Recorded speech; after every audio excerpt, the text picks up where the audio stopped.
اور انشاءاللہ اللہ رب العزت اس کو نصیب بھی فرماتے ہیں۔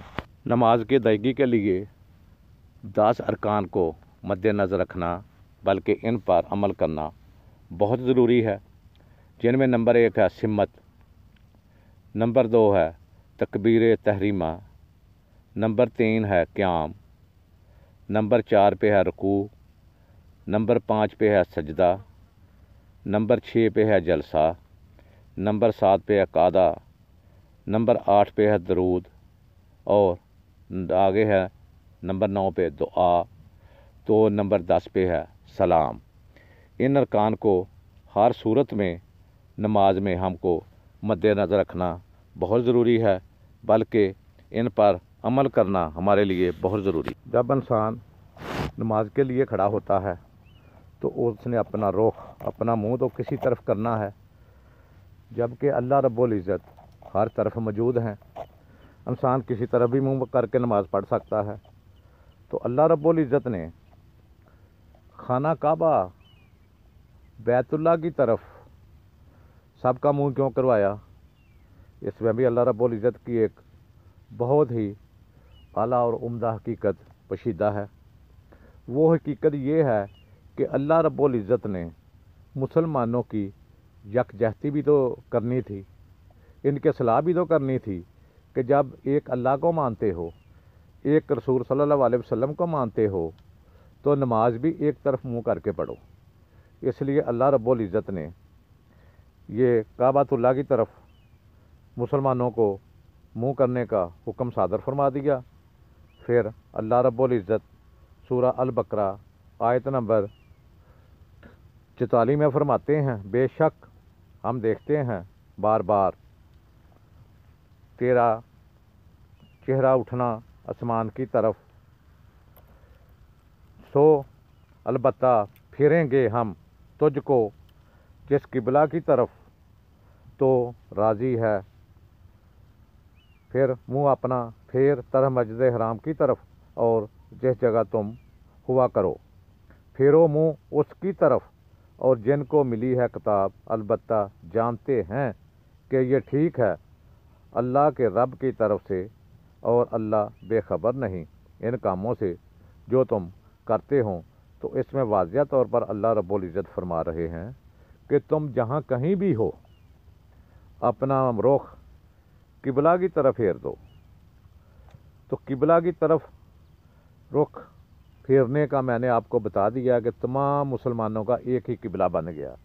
اس میں دوسری حکمت یہ ہے کہ بیت اللہ کی سمت کے ادا کرنے میں یہ حکمت ہے کہ اس کی سیدھ میں 7ویں آسمان سے اوپر بیت المعمور ہے، جس کے گرد فرشتے مصروف طواف ہیں، جن کے اوپر اللہ تعالیٰ کا عرش پاک ہے۔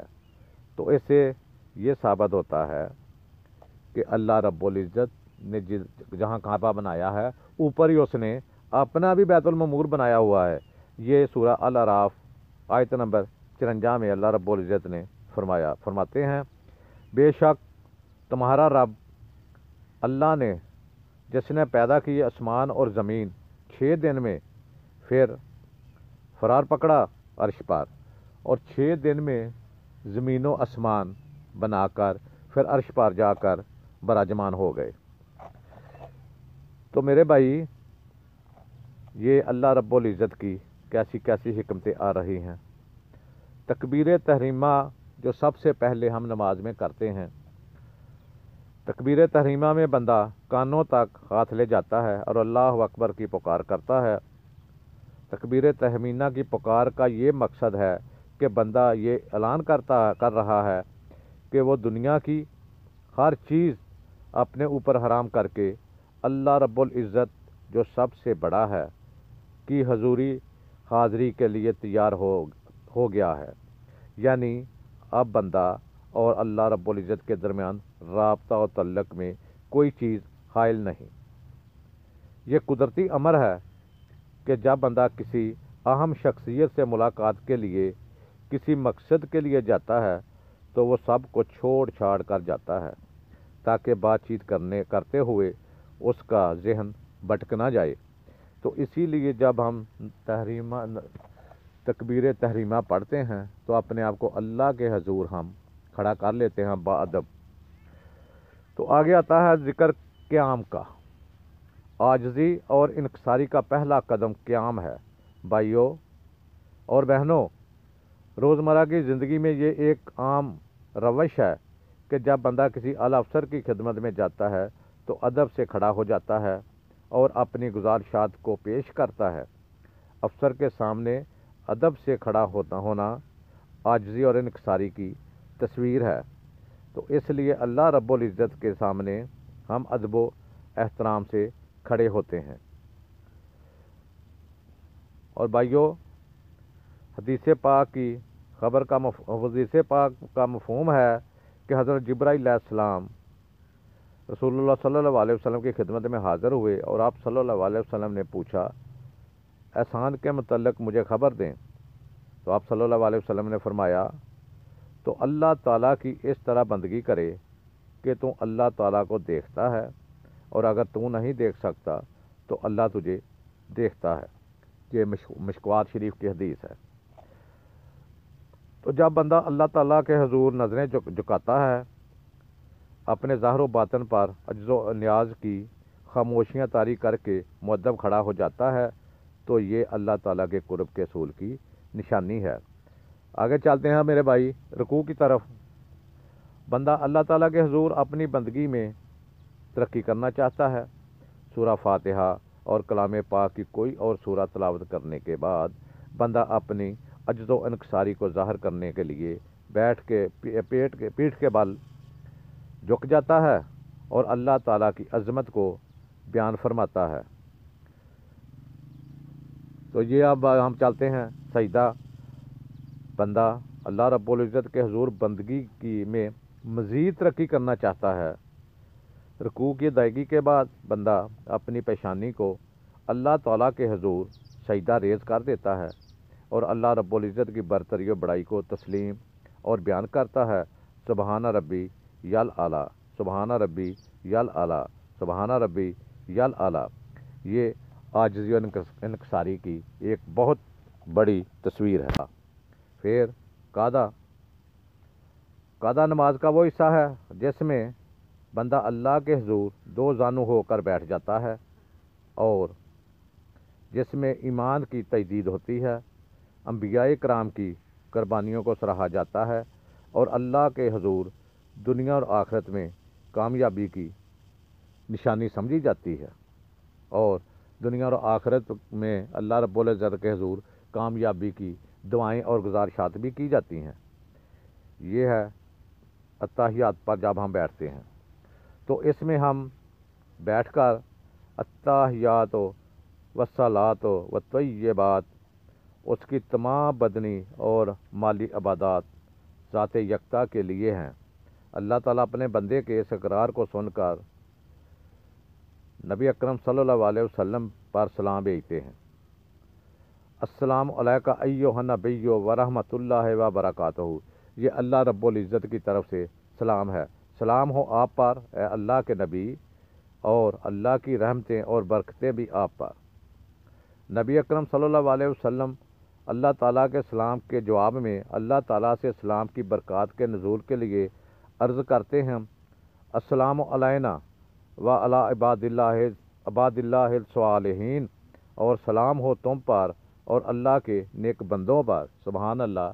اللہ رب العزت اپنے پیارے محبوب صلی اللہ علیہ وسلم پر سلام اور برکتیں بھیج رہے ہیں، تو اللہ تعالیٰ کے پیارے نبی نیک انسانوں پر بھی، نیک بندوں پر بھی اپنی برکتوں کا نزول فرما رہے ہیں۔ اس کے بعد سلام کی برکات کے نزول کے بعد بندہ اللہ تعالیٰ کی ذات یکتا اور حضور صلی اللہ علیہ وسلم کی رسالت کی گواہی دیتا ہے۔ وہ کیا کہتا ہے؟ اشہد ان لا الہ الا اللہ و اشہد ان محمدً عبدہ و رسولہ۔ میں گواہی دیتا ہوں اللہ ایک ہے اور محمد صلی اللہ علیہ وسلم اللہ کے بندے اور رسول ہیں۔ تو حضرت محمد صلی اللہ علیہ وسلم چونکہ خاتم الانبیاء ہیں، اس لیے جب بندہ آپ صلی اللہ علیہ وسلم کی رسالت کی گواہی دیتا ہے تو تمام انبیاء کرام کی رسالت کی گواہی ہوتی ہے۔ تو اس کے بعد ہم آ جاتے ہیں درود شریف کی طرف۔ شہادت کی تلاوت کرنے کے بعد بندہ کے ایمان اور یقین میں مزید پختگی پیدا ہو جاتی ہے، اور وہ حضور اکرم صلی اللہ علیہ وسلم پر درود و سلام کا ہدیہ اللہ تعالیٰ کے بارگاہ عزتی میں پیش کرتا ہے۔ وہ کیا کہتا ہے؟ وہ کہتا ہے اللہم صلی علی محمد و علی آل محمد کما صلیت علی ابراہیم و علی آل ابراہیم انک حمید مجید۔ اے درود نازل فرما سیدنا محمد اور آل محمد صلی اللہ علیہ وسلم جیسا کہ تو نے درود نازل فرمایا ہے۔